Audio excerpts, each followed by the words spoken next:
kipindi cha Mheshimiwa Rais Daktari Samia Suluhu Hassan.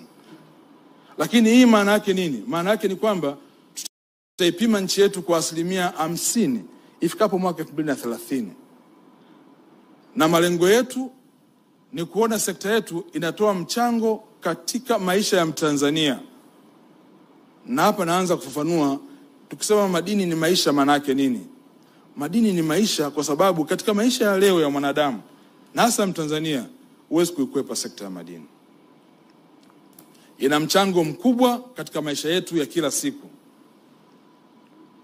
Tukifanikiwa kufanya utafiti wa kina, tukarusha ndege, tukapiga picha hiyo ardhi, tukafanya exploration, tukafanya drilling, tukafanya geokemia kuweza kubaini sampuli za udongo